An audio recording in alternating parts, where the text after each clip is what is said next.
비트코인 왕자입니다. 자, 어제부터 해서 시장이 전반적으로 좀 조정을 받다가 반등을 조금씩 주고 있는데 아직도 알트코인 시장에 대한 움직임이 계속해서 조금씩 만들어지고 있습니다. 자, 일단 현 위치에서 보게 되면 오늘도 메인 프레임이 추가 상승이 좀 나와주고 있고요. 자, 그 다음에 헌트, 스톰엑스 다 보게 되면 다 못 갔던 애들이죠. 제대로 7일이라고 8일 하락했을 때 그 기준점으로 봐가지고 좀 올라가지 못했던 코인들이 있어요. 자, 그래서 그런 코인들이 좀 있고, 현재 위치에서 주의해야 될 코인들은 어제 마찬가지로 도치코인 같은 경우에는 장중에 한 4%까지 밀리긴 했지만 종가로 1.4%에 끝나긴 했는데, 여전히 포지션은 그렇게 좋은 흐름이 아니기 때문에 좀 주의가 좀 필요한 위치에 있고요. 어제 이제 IQ도 마찬가지로 조금 이제 약세권에서 움직여줄 가능성이 높다 이렇게 좀 보고 있습니다. 자, 그리고 메인 프레임 같은 경우 오늘 이제 제일 강세를 주고 있는데 이 코인 같은 경우에는 지금 이제 조정받을 가능성이 상당히 높아졌기 때문에 좀 주의가 필요하고요. 앞전에 7일에서 8일 요 사이 요 구간을 지금 넘어서 움직이고 있기 때문에 충분히 빠져나올 수 있는 시간은 있다 이렇게 좀 보고 있습니다. 그래서 오늘도 전반적으로 알트코인들 또는 그동안에 못 갔던 코인들이 한번 움직여 줄 수 있는 시장이 올 텐데, 여기서 한 가지 주목하는 거는 오늘 상승하고 있는 코인들 중에서 스톰엑스하고 그 다음에 이제 뭐 리퍼리움 요 정도 코인을 좀 주목을 해야 될 것 같아요. 오늘 장에서는. 스톰엑스 같은 경우에도 장중에는 11월 20일 날 상승을 해줬었는데 8.6짜리 찍고 다시 밀렸는데 재상승이 좀 나와줄 것 같고요. 그 다음에 리퍼 같은 경우에도 현재 움직임이 2%가 좀 안 되는데 올라갈 폭이 좀 충분히 나와줄 것 같아요. 그래서 앞전에 좀 들어왔던 거래를 좀 기준으로 해가지고 요 위에서 가격 형성을 만들어 주었고, 현재 추가 상승을 좀 만들 가능성이 높다라고 좀 보고 있습니다. 그래서 전반적으로 다시 한번 코인들이 순환돼서 올라갈 수 있는 그런 포지션을 만들어주고 있는데, 그 중에서도 리퍼리움을 좀 관심 있게 보자. 자, 리퍼. 자, 그래서 만약 리퍼리움이 상승하게 된다면은 반드시 비중 조절을 좀 해야 되고요. 아니다 싶을 때는 또 이 수익권 같은 경우에는 먹고 나올 수 있는 그런 포지션을 충분히 짜놔야 된다. 그게 되지 않으면은 시장이 반등이 나와도 좀 어려울 수 있을 것 같아요. 네, 그렇게 좀 보여지고요. 자, 그 다음에 이제 약간 준메이저 정도로 좀 보고 있는데, 코인이 네오 코인이거든. 네오. 알트코인은 리퍼리움을 좀 봐야 되고, 준메이저 같은 경우에는 이제 네오 코인이 상승을 좀 준비하고 있어요. 그래서 요 두 개 코인 오늘, 자, 매수 의견은 아닙니다. 매수 의견은 아니고 요 두 개의 코인이 올라갈 수 있어 보인다, 올라갈 확률이 좀 높아 보인다 이렇게 언급을 드린 거고, 물려 계신 분들은 대응 준비를 하자 이렇게 이해하시면 될 것 같아요. 꼭 무조건 매수 관점에서 보기보다는 반등 시 어떻게 했으면 좋겠다, 약간 요런 구조가 좀 필요할 때가 아닌가 싶어요. 그래서 이번 주, 오늘 토요일인데 이번 주 이제 시장이 다 한 바퀴 돌고 나면은 아마 다음 주부터 다시 저기 이제 비트코인이 약간의 좀 반등을 좀 주지 않을까 이렇게 좀 보여지는데, 현재 비트코인 같은 경우에는 계속해서 지금 눌리고 있잖아요. 상관없습니다. 어차피 11월 31일 날 3.5% 올려놓고 오늘까지 3일차 음봉인데 그래봐야 뭐 한 1.3% 빠졌어요. 그러니까 오름폭의 한 절반 정도밖에 밀리지 않았다 이렇게 좀 보시면 될 것 같아요. 어제 장중에는 1% 넘게 밀리다 보니까 시장 하락세가 좀 나왔었는데 확실히 좀 이제 종가상으로 놓고 봤다면은 그렇게 무서울 만한 시장은 좀 아니었다라고 좀 보여지고요. 오늘도 흐름이 지금 보게 되면은 그 해외 거래소 같은 경우에는 시세가 계속 잘 나오고 있어요. 그 다음에 알트코인 지수 같은 경우에는 지금 기준치로 다시 돌파된 이후에 어제부터 오늘 살짝 조정을 받고 있거든요. 돌파 이후에. 그래서 앞으로 추가 상승이 좀 더 나와줄 것 같아요. 그래서 알트코인 다시 포지션이 좀 만들어졌기 때문에 추가 상승, 그래서 약간의 우상향 포지션을 조금은 더 만들어 볼 수 있겠다 이렇게 좀 보여집니다.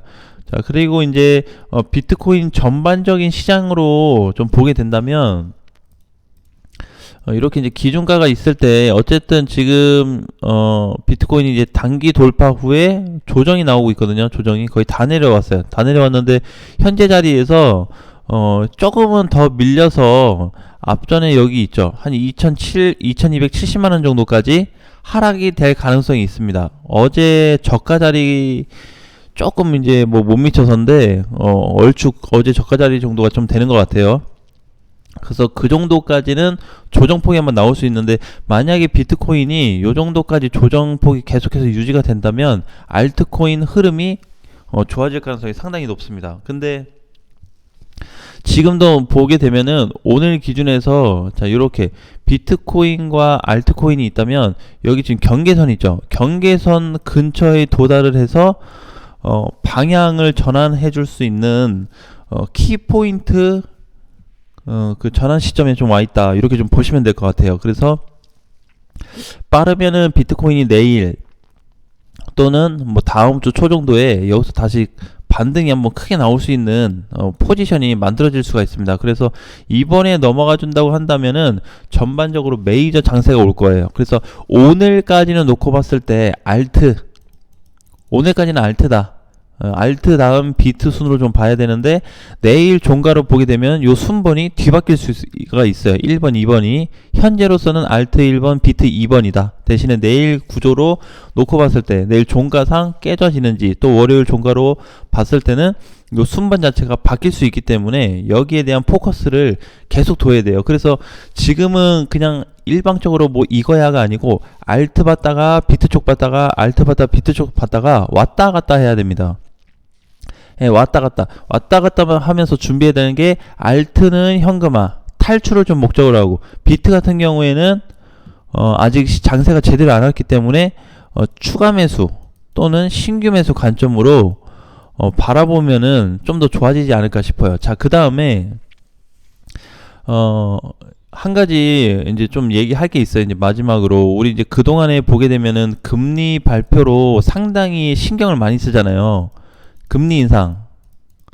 자, 그래서 금리 인상을 그동안에 주기별로 나왔어요. 강세가 주기별로 나왔단 말이에요. 자, 금리 인상 차트가 있습니다. 차트. 요 차트 이제 단기 차트 흐름인데, 요 차트를 보니까 1년 동안 요렇게 올랐어요. 요렇게 올랐습니다. 이렇게. 자, 지금 요 지점에 있어요. 요 지점에. 모양도 거의 똑같아요. 요렇게 올랐어요. 이렇게 올랐는데, 과거 패턴을 보니까 어떻게 되냐면 쭉 올랐다가 쭉 빠지고 쭉 올랐다가 쭉 빠지고 했는데, 지금 요 위치에 와 있습니다. 단기 그 금리 차트가. 그래서 굉장히 위험한 포지션이 있어요. 그래서 제가 봤을 때는 당장 내일부터 빠져도 이상하지 않다. 근데 주말에는 움직임이 없어서 그거 같은 경우에는, 그래서 다음 주 월요일부터 다시 움직임이 발생이 될 텐데 하락할 확률이 상당히 높다, 이렇게 보시면 될 것 같아요. 자, 금리 같은 경우에는 지금 이제 뭐 4%대, 그렇죠? 뭐 내년까지 보면은 뭐 5%대 갈 수가 있고요.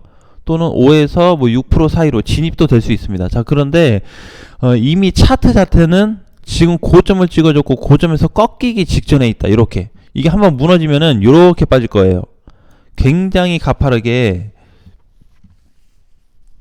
밀릴 가능성이 엄청나게 높습니다. 그래서 지금 당장 금리 인상 가지고 앞으로 뭐 꼭 자이언트 스텝에서 빅스텝 왔다고 하는 얘기가 아니고, 이제 뭐 빅스텝이든 자이언트든 상관이 없이 뭐가 되더라도 시장은 밑으로 꼬꾸라질 가능성이 급격히 빨라지고 있다라고 보시면 될 것 같아요. 지금 보게 되면은 지금 금리적인 부분이 있어서 올해 있잖아요. 올해 이게 어떻게 올랐냐, 보통 이제 이렇게 느슨하게 이렇게 가는 게 아니고, 한번 올라가게 되면은 탄력을 받고 가는데 이렇게 올라가면 돼. 진짜 이렇게 가. 이렇게 올라가는데, 여기 일봉의 관점에서 올라간 게 아니고 월봉 관점에서 이렇게 올라갔어요. 12개월 동안 한 번도 음봉 없이 다이렉트로 올라갔습니다. 미쳤죠. 자, 그래서 그렇게 올라가는 건 없다. 그래서 그렇게 간다고 해도 그렇게 계속 가냐, 그런 건 없어요. 그랬으면 지금 벌써 뭐 금리가 10%도 넘어갔겠죠. 근데 그렇게 못 간다는 거예요. 자, 그러니까 지금 거의 고점에 포지션이 돼 있고 고점 포지션에서 하락으로 내려올 가능성이 엄청나게 커져 있는 상태라는 것만 기억을 하고 있으면 될 것 같아요. 자, 그러면은 우리가 이제 그 코인 투자를 하는데 금리적인 부분만 좀 조정이 된다고 해도 또는 하락이 된다 그래도 어떻게 될 수 있다. 앞으로는 비트코인 시장을 좀 긍정적으로 볼 수 있다. 긍정적으로 접근해 볼 수 있는 거죠. 자, 요렇게 현재까지 포지션이 잡혀 있습니다. 자, 그래서 너무 내용에 취하지 말자. 내용에 취하다 보면은요, 사실상 아무것도 못해요. 왜 그런 거 있잖아요. 뭐 북한에 대해서 너무 예민하게 생각하시는 분들은 북한군 쳐들어오면은 뭐 식량 준비해야 된다. 지금도 식량 챙겨놔야 된다. 막 그렇게 하잖아요. 그러니까 그건 너무 이제 취해 있는 거고, 코인 투자하면서도 우리가 너무 그렇게 내용적으로 쏠려 있으면 사실상 볼 수 있는 거를 상실되죠. 그쵸? 볼 수 있음에도 불구하고, 그래서 지금 이제 요런 부분들이 많이 완화될 수 있는 폭까지 왔기 때문에 여기에 대한 포커스를 다 만들어진 상태다. 이렇게 좀 보시고 앞으로 조금 시장을 긍정적인 방향에서 내가 어떻게 하면 좀 탈출할 수 있을지, 어떻게 하면 추가 매수할 수 있을지, 어떻게 하면 현금화를 좀 해볼 수 있을지, 그 전략을 지금 세운다면은 올해 전략으로 내년에 빠르게 회복이 될 수 있다는 거를 다시 한번 좀 말씀을 드리겠습니다. 자, 오늘 장도 화이팅 하시고요. 다음 시간에 뵙겠습니다.